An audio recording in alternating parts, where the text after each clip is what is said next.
It has been breaking news all day, but tonight it is an all-out manhunt. Who is the mysterious hooded assassin that gunned down an insurance executive on a Midtown Manhattan sidewalk at dawn?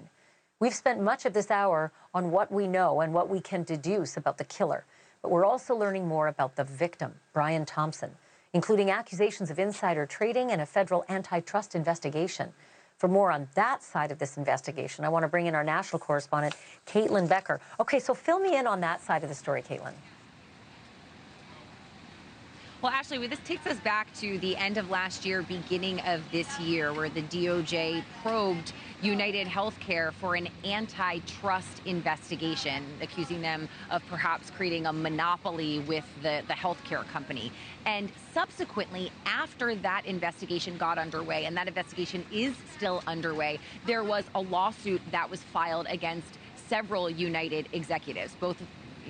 Thompson was not the only one as part of the probe, nor was he the only one as part of this lawsuit. But in the lawsuit, he and multiple other United Health executives are accused of offloading something like 15 million shares of stock before the probe was announced. Of course, once that investigation by the DOJ was announced, the stock then plummeted. So there were some insider trading accusations there as well. So both of those are still actually working their way through the court system. Now, from what we understand, Thompson's wife had been saying that he was getting threats. That is something that is somewhat common for high-powered CEOs. She didn't really go into too much of the details of those threats, but did tell NBC News that he was aware of them and didn't want to change his travel plans to New York, Ashleigh.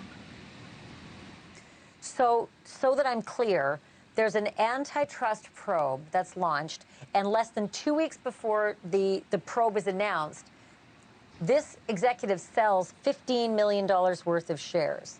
And altogether, executives sold a combined $101 million worth of shares. And this is being... if you're an investigator, Caitlyn, this is a big part of it. If there's somebody out there who didn't want him to talk in the antitrust investigation, this could have been another reason to either hire a hitman or do it yourself. This is a huge thing that investigators are going to have to look at, Ashleigh. I mean, as you're going through the show, you're talking about some of the sophistication of the way this was executed. It seems like a kind of a holiday hitman, for lack of a better term. It didn't look to me like a disgruntled person who was denied health care. It looked to me like someone who had the money and the training in order to do this and do this well. You were talking a lot about the manhunt earlier, which is still underway. I talked to the NYPD just before coming on to talk to you. No arrests have been made there yet. And I wanted to just point out, you're talking a lot about the cameras. There are only cameras facing his back, facing the back of both the victim and the perpetrator, and not from the other direction. And of course, I wonder if the shooter knew that already, had staked it out already, and purposely walked in that direction so that the face wasn't shown. Thanks for watching.